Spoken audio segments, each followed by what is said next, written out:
It started with a man who thought he could buy peace with fear. And for a while he did. Pablo Emilio Escobar. Gaviria wasn't just a drug lord.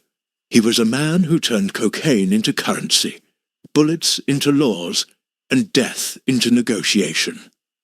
He ran an empire that made more money than most nations. But what made him truly dangerous wasn't his wealth. It was his belief that he was the law. Colombia, in the 1980s, was a country bleeding from every corner. Politicians were corrupt, the people were poor, and the government was weak. Out of that chaos rose a man who promised everything the poor never had: homes, schools, money. They called him El Patron. To the streets, he was Robin Hood. To the government, he was the devil with an army. Every kilo that crossed the ocean to Miami made him richer. Every deal made him more untouchable. By 1989, Pablo Escobar was making over $400 million a week. The Medellín cartel controlled 80% of the world's cocaine trade. He owned hundreds of houses, dozens of planes, fleets of trucks, and an entire country's fear. But money wasn't enough. Escobar wanted something no amount of cocaine could buy: respect. He wanted the same people who called him a criminal to stand and salute him in Congress. And that's where everything began to fall apart. When Escobar entered politics, the elite laughed. They saw him as a thug trying to wear a suit. But Escobar saw something else: power that didn't require guns. He wanted to be president. He wanted to rewrite the laws that could touch him. For a moment, it looked like he might actually succeed. He donated millions to the poor, built soccer fields in slums, handed out money like a saint, and made sure every barrio whispered his name. He turned crime into charity, blood into popularity. But power hates competition. And when Colombia's ruling class realized who they had let into their system, they exposed his past, his crimes, his empire of cocaine. Humiliated in public, mocked by the same system he wanted to join, Escobar changed. The politician died. The warlord was born. He didn't just want revenge, he wanted dominance. He wanted to show that Colombia didn't run him, he ran Colombia. He began killing judges, journalists, ministers. Anyone who stood in his way was erased. Entire buildings were bombed just to send a message. He didn't care who died, as long as the world remembered who gave the order. He called it justice. The world called it terrorism. For the first time in modern history, a single man declared war on his own country. He didn't hide in the jungle. He operated from mansions, from rooftops, from the heart of the city. His soldiers were kids. His enemies were presidents. And his greatest weapon wasn't money. It was fear. From the outside, Escobar looked like a businessman, smiling, family man, calm. But behind those soft eyes was a man who thought he was immortal, a man who believed death was just a business expense. By the early 1990s, Colombia wasn't a nation anymore. It was a battlefield. Politicians were assassinated in daylight. Airplanes were bombed, and ordinary citizens became collateral damage in Escobar's war for control. The US joined the hunt. Colombia formed the search bloc, a special police unit created just to kill or capture him. But Escobar always stayed one step ahead. He paid for loyalty with gold and punished betrayal with fire. He built his own prison, La Catedral, not a cell, but a luxury fortress with waterfalls, jacuzzi, and bar. Even behind bars, Escobar was in charge. The government didn't arrest him. They surrendered to him. For a moment, it looked like he had won. Until the walls began to close in. The same empire that made him untouchable would soon make him a target from every direction. His enemies, his allies, even his own country. Pablo Escobar's story isn't about cocaine. It's about obsession, the kind that consumes everything until there's nothing left to burn. He didn't fight for money. He fought for a crown no man could wear for long. And in the end, it would lead him to one final rooftop, alone, surrounded, holding a phone in one hand and his own legend in the other. This is not just the story of a criminal. It's the story of how one man made the world believe that fear was stronger than justice. Until the day Colombia proved him wrong. Pablo Emilio Escobar. Gaviria was born in 1949 in Rio Negro, Colombia, a small town wrapped in dust and poverty.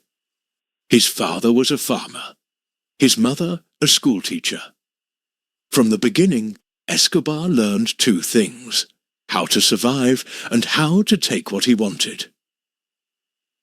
In the small town of Medellín, kids like him didn't dream about becoming politicians or businessmen. They dreamed about escaping poverty.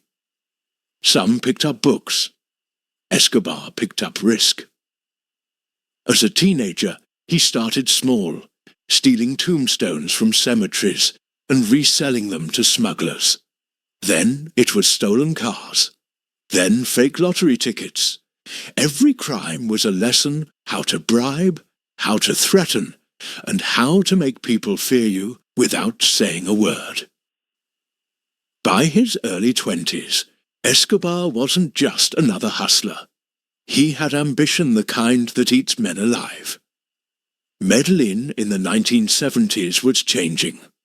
Cocaine was the new gold.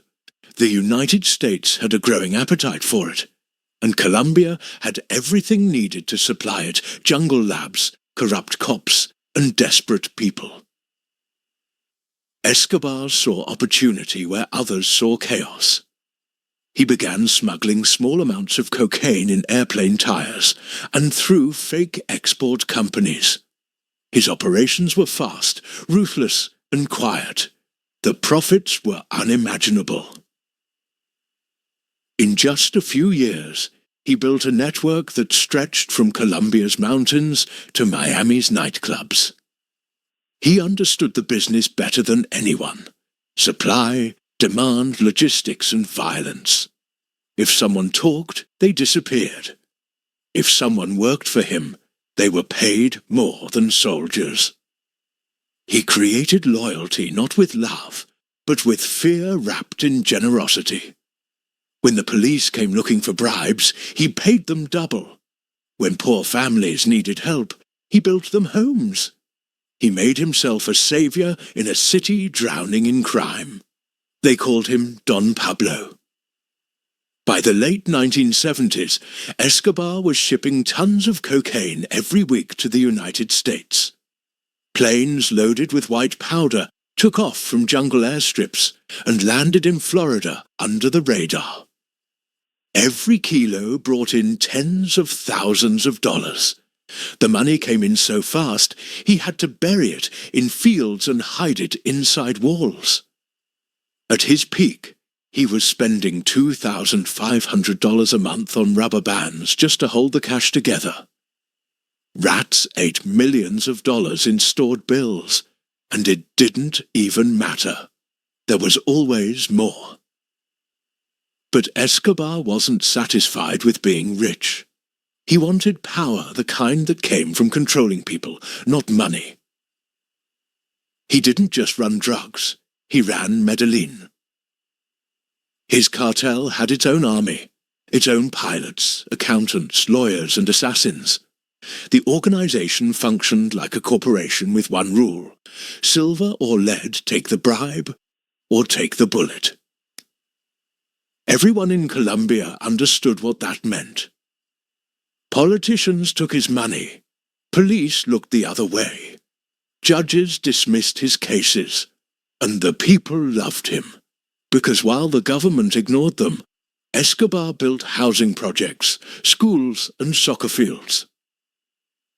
He gave poor families what the system never did dignity. To them, Pablo Escobar wasn't a criminal. He was hope. But beneath that image of the generous man lay something darker. He ruled through terror. If a cop refused his bribe, their family disappeared. If a journalist wrote against him, they were silenced. His reputation became myth, a man who could walk into any room and decide who lived and who died.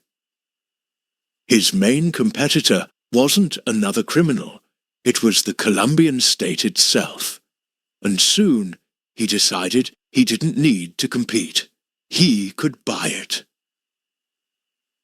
By the early 1980s, Escobar's Medellín cartel controlled around 80% of the world's cocaine trade. He built airstrips in the jungles, owned fleets of aircraft, and smuggled billions into the US every year. American addicts made him the richest man in South America. Forbes listed him among the 10 richest men in the world. But wealth didn't make him feel powerful enough. What Escobar wanted now was legitimacy, the respect of the very society that condemned him. He believed he could clean his image through politics. And to the shock of Colombia's elites, it worked at first. In 1982, Escobar was elected as an alternate member of the Colombian Congress. He arrived in a suit, smiling, generous, promising reforms for the poor. He used his money to fund schools, hospitals, and sports teams. His slogan was simple: Medellín without slums. The poor saw him as a hero. The politicians saw him as a threat. In the halls of Congress, his enemies whispered, how could a man who ran the biggest drug empire in the world walk among them as an elected official? How could a criminal buy a seat at the table of power? One congressman, Rodrigo Lara Bonilla, decided to expose him. Lara presented documents proving Escobar's links to the cocaine trade. Within days, Escobar's image began to collapse. Newspapers printed headlines calling him a narco-trafficker. The same men who shook his hand began to avoid him. To Escobar, humiliation was worse than prison. He had built his empire on respect and fear, and now both were slipping away. Lara Bonilla was assassinated in 1984, shot dead by gunmen on motorcycles. Everyone in Colombia knew who ordered it, but no one dared say his name. The message was clear: expose Escobar and you die. That murder changed everything. The government declared war on the cartels. The United States demanded Escobar's extradition. His billions couldn't protect him anymore. And that's when he turned from a businessman into a warlord. He unleashed a wave of terror across Colombia. Police killed in broad daylight, judges bombed, journalists murdered, and entire neighborhoods turned into battlegrounds. He didn't fight for territory. He fought for control. For every law the government made, Escobar made a counterattack. When they tried to extradite him, he declared it an act of betrayal and began a campaign of violence so brutal it would push Colombia into chaos. But before the bloodshed, there was still a moment, a small window, in which Pablo Escobar could have walked away rich, powerful, and alive. He had everything a man could dream of: fortune, fame, an army, and the love of the poor. Yet none of it was enough. Because Escobar didn't want to be feared forever. He wanted to be remembered. And to be remembered, he was willing to burn the country that made him. The storm was building. The man who once smuggled cars was now preparing to fight an entire nation. and the world was about to learn what happens when a kingpin mistakes power for immortality. By 1982, Pablo Escobar had what most men never even dream of: billions in hidden cash. A private army, an empire that spanned continents. But inside him burned a hunger that cocaine or money couldn't fill. He wanted respect. He was tired of being seen as a criminal in a suit. He wanted to be remembered as a savior, the man who lifted the poor of Medellín out of misery. So Escobar did what few criminals would even dare to think about. He entered politics. He joined the Liberal Party, one of Colombia's biggest political movements, and quickly used his money to build influence. He donated to local causes, funded housing projects, and sponsored football clubs. To the people of the slums, El Patron wasn't just a man, he was a miracle with a wallet. Children played in fields he built. Families lived in homes he paid for. He even built entire neighborhoods and named them after himself: Barrio Pablo Escobar. His message was simple and dangerous: if the government won't help you, I will. And it worked. In 1982, Escobar was elected to Congress as an alternate representative. A man who once smuggled cocaine through jungles was now shaking hands with lawmakers in Bogotá. He wore crisp suits, smiled for the cameras, and talked about reform. It was the perfect disguise a narco dressed as a politician. But power has its guardians, and they were watching. To Colombia's political elite, Escobar's rise was an insult to a gangster stepping into their world. Among them was Rodrigo Lara Bonilla, a young and fearless congressman who saw Escobar for what he really was: a criminal hiding behind charity. Lara began to investigate. He gathered evidence, property records, smuggling reports, and testimonies linking Escobar to the Medellín cartel. When the moment came, Lara exposed him publicly. On live television, Lara called Escobar a narcotraficante, a drug trafficker. The illusion shattered. Newspapers printed his crimes. Journalists dug into his empire. The political class turned its back on him overnight. Escobar, once welcomed with applause, now found himself cornered and humiliated. That humiliation flipped a switch inside him. He withdrew from Congress, but he didn't disappear. He went home to Medellín, furious and determined. If politics wouldn't accept him through the front door, he'd kick it down from the outside. In private meetings with his men, he spoke of revenge. He said the system was corrupt, that the elite had betrayed the people, and that it was time to show Colombia who really held power. Rodrigo Lara Bonilla became Colombia's Minister of Justice soon after, and Escobar's first target. Lara refused to stay silent. He ordered the arrest of traffickers, confiscated Escobar's assets, and pushed for extradition treaties with the United States. For Escobar, that word extradition was personal. He had sworn that he'd rather die in Colombia than rot in an American prison.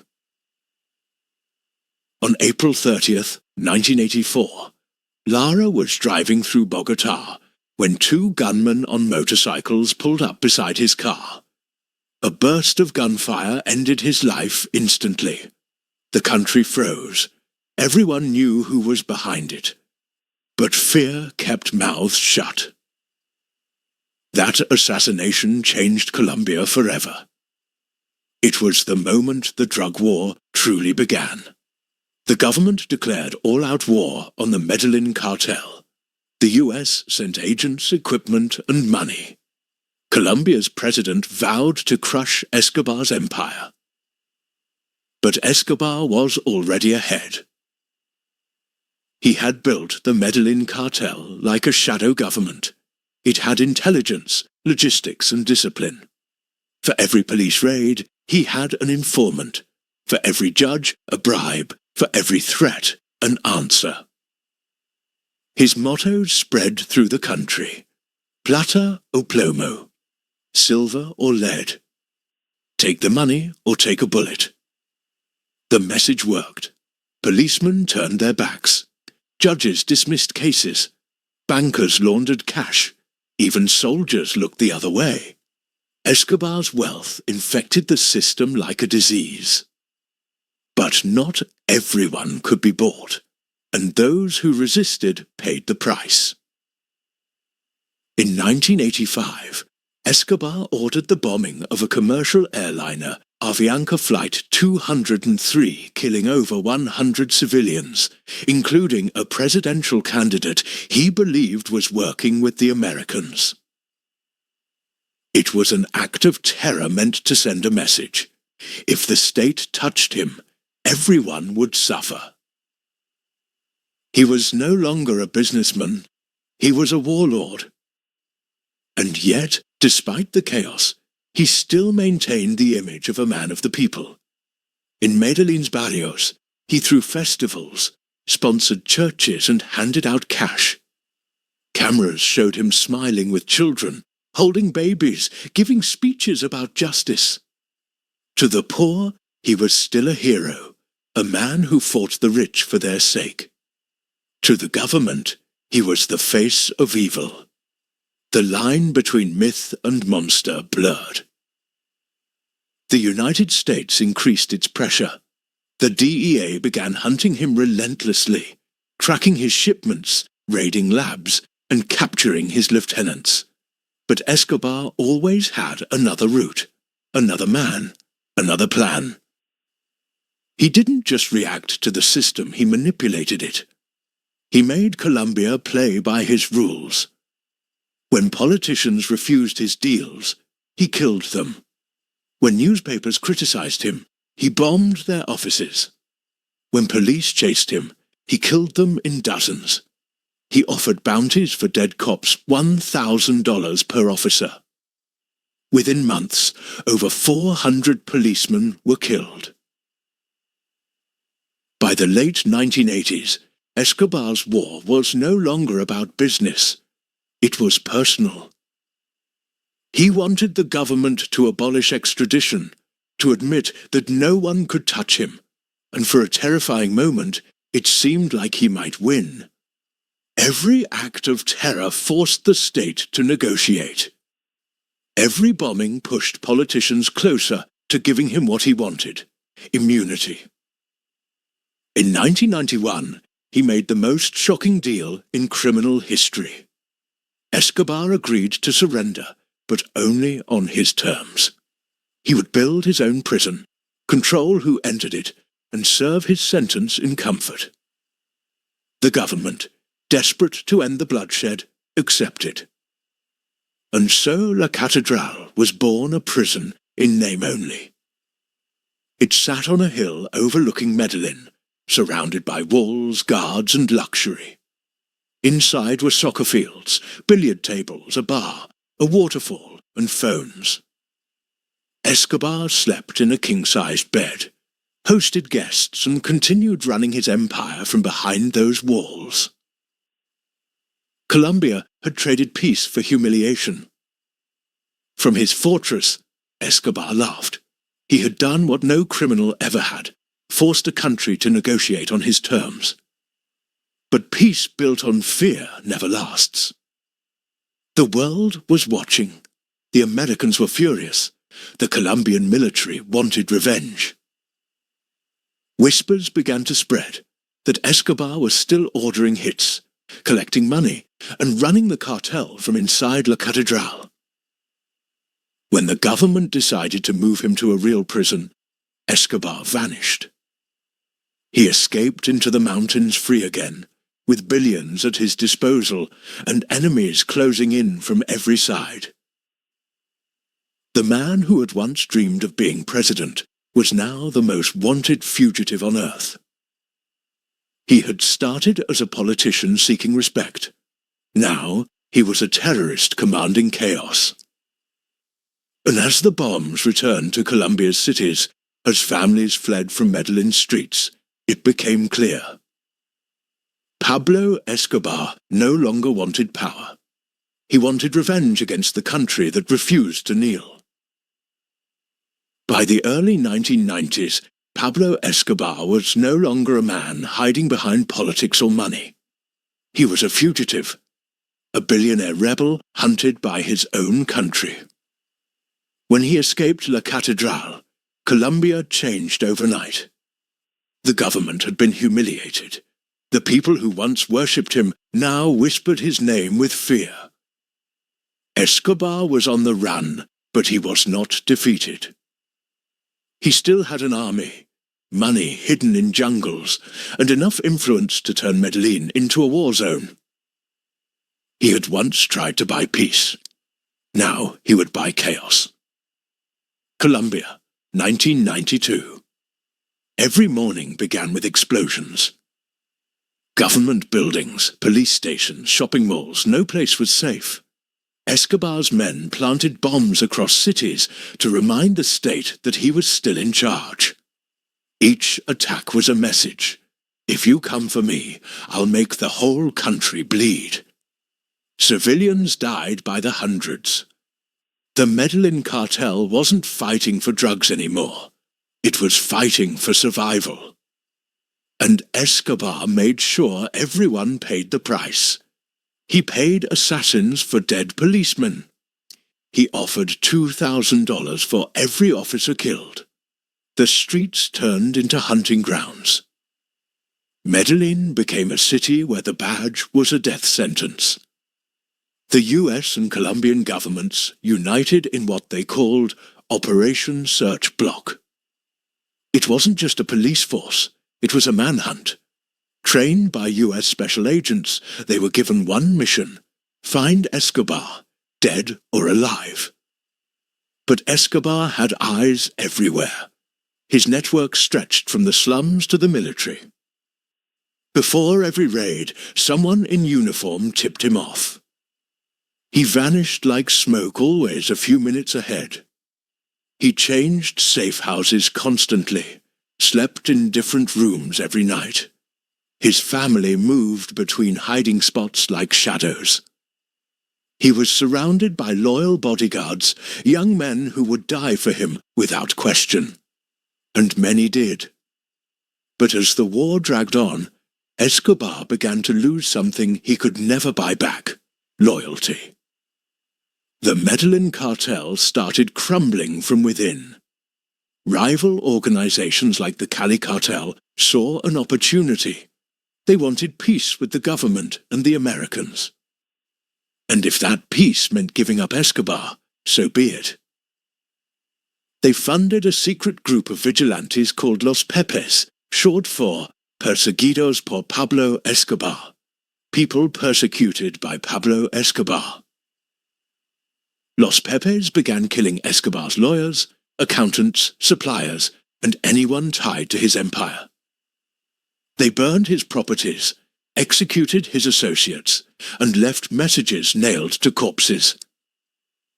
Escobar was losing the one thing he had built his kingdom on: fear. Now he was the one being hunted. The war turned personal. Escobar hid in safe houses across Medellín, changing cars and phones every few hours. He listened to police radio, bribed officers, and taunted his enemies. Sometimes he even called journalists to correct stories about him. He wanted control, even from the shadows. But the city he once ruled was slipping away. The poor neighborhoods that once adored him were now under military lockdown. The government offered rewards for his capture. And his enemies, both the police and Los Pepes, began killing his men faster than he could replace them. Then came the moment when Escobar realized the empire was gone. One by one, his lieutenants were killed. His brother Roberto went into hiding. His top assassin, John Jairo Velasquez, known as Popeye, surrendered. Money stashed in the jungles was rotting. His communications were being intercepted. He was running out of people and out of time. Still, he refused to surrender. He told his family, "I'll die before I set foot in an American prison." And he meant it. In 1993, the government closed in tighter than ever. The DEA traced phone calls. Search block units raided houses daily. Every radio signal was monitored. Colombia turned into a surveillance battlefield. And then Escobar made his biggest mistake. He called his family. Just a few minutes of conversation with his wife and children, but it was enough. The signal was traced to a small neighborhood in Medellín, Los Olivos. December 2nd, 1993. That afternoon, search block surrounded the area. Soldiers took positions on rooftops. Inside, Escobar sat barefoot, eating a meal with one of his bodyguards, El Limon. He heard the helicopters first, then the footsteps. He grabbed his gun and ran to the window. Bullets tore through the walls. He returned fire, but he knew this was it. He tried to escape across the rooftops. Witnesses later said they heard him shouting orders, still fighting until the last moment. But there was nowhere left to run. He was hit in the leg, then the back, then finally in the head. When the soldiers reached his body, he was lying face down on the red tiles of a rooftop, the same city he once owned, now watching from below. Some say he was shot by the police. Others say he pulled the trigger himself, keeping his final promise that no one would ever take him alive.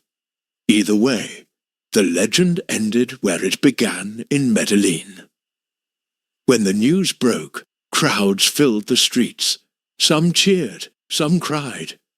In the slums, people still called him Don Pablo, leaving flowers at his grave. In Bogotá, the government celebrated. The US called it a victory. But the truth was darker. Escobar's death didn't bring peace. The violence he unleashed had changed Colombia forever.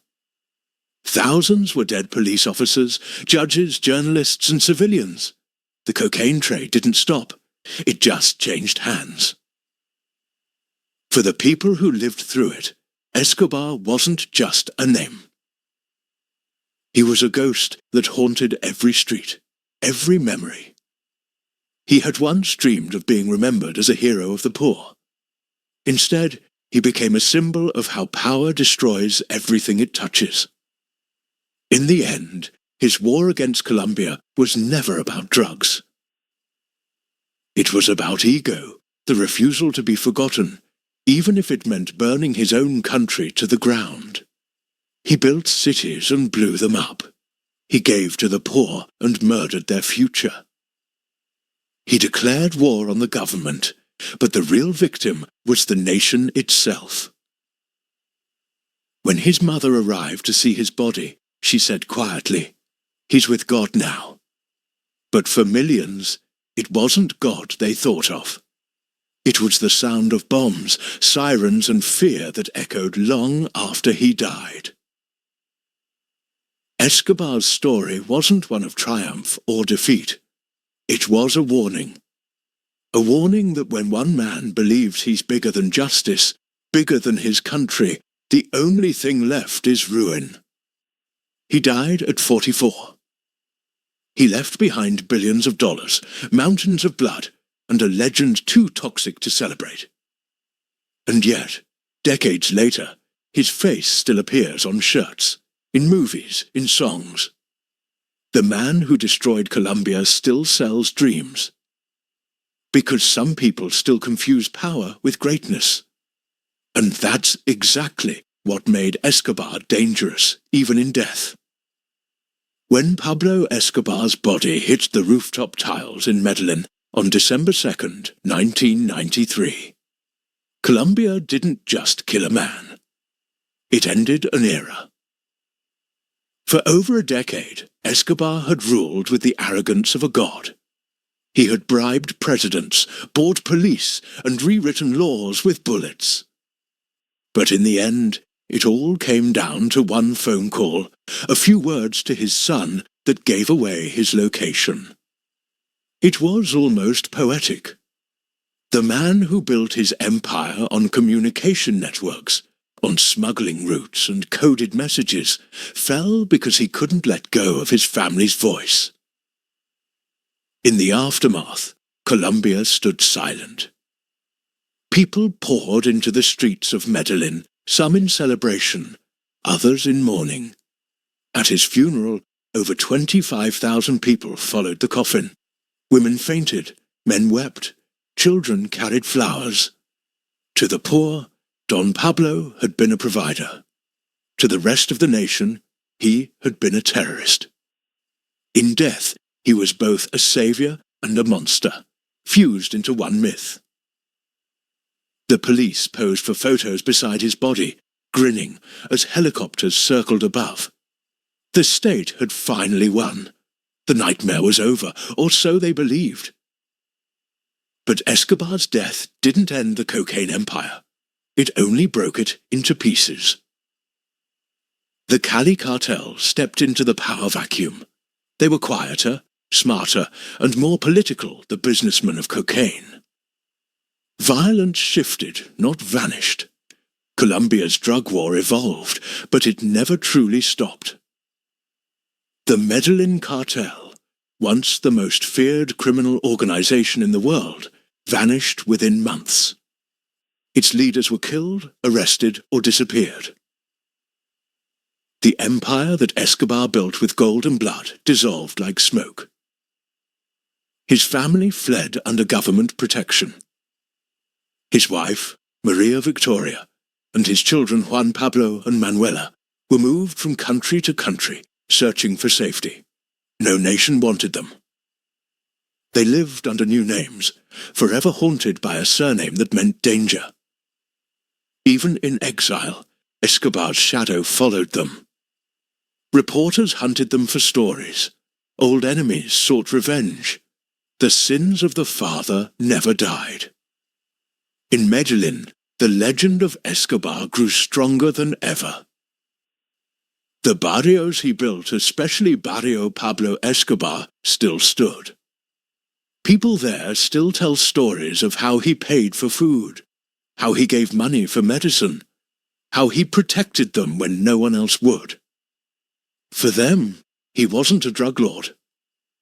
He was the man who remembered the forgotten. But that love is built on illusion because Escobar didn't give out of kindness. He gave to control. He bought loyalty with bread and fear until no one could tell the difference. Decades later, the world still can't look away. His life became movies, series, documentaries, global entertainment. His name sells merchandise, tourism, even nostalgia. People quote him, wear his face, idolize his defiance. But the truth is far from romantic. Behind every peso he made were corpses, judges, journalists, mothers, children. Behind every mansion stood a graveyard. Escobar didn't die because of a war on drugs. He died because his own obsession made peace impossible. He could have retired rich. He could have vanished. But power was his addiction stronger than cocaine, more lethal than bullets. He believed that fear could make him immortal. And in a way it did, but not in the way he wanted. After his death, Medellín slowly began to heal. The streets once ruled by sicarios turned quiet. Police walked without fear. The city rebuilt, brick by brick, scar by scar. The children who once grew up under his shadow now study in universities built where his safe houses once stood. But his ghost remains. Tourists visit his grave. Documentaries replay his crimes. The same country he terrorized now profits from his legacy, proof that even destruction can be commodified. Pablo Escobar's story isn't about success or failure. It's about consequence. He started as a boy who wanted everything: wealth, power, respect. He ended as a man who lost it all because he couldn't stop wanting more. He gave his people houses and took their peace. He gave Colombia money and took its soul. In the end, he didn't just fight the government, he fought reality itself. And no one wins that war. There's a famous quote often linked to him, one that captures his madness perfectly. All empires are created by the brave, maintained by the strong, and destroyed by the proud. Escobar was all three. Brave enough to build his empire, strong enough to rule it, too proud to survive it. When the search block found his body, his gold Rolex was still ticking. Time, the one thing he could never buy, had finally caught up. And maybe that's the cruel irony of his story. For all the billions he made, for all the lives he controlled, Pablo Escobar died the way every man does alone, afraid and mortal. He wanted to be a legend, and he got his wish. But legends, saying, come at a cost, and his was written in the blood of a nation. When the smoke cleared, and the echoes of gunfire faded, Colombia stood on the edge of something new. The man who once called himself El Patron was gone, but his ghost still moved through every street he once ruled. You can destroy a man, but you can't erase what he built or what he broke. Pablo Escobar didn't just smuggle cocaine. He smuggled hope into poverty and fear into power. He made people believe that money could replace justice, that death could buy respect, that chaos could build order. And maybe that's why his story never dies, because it isn't just his.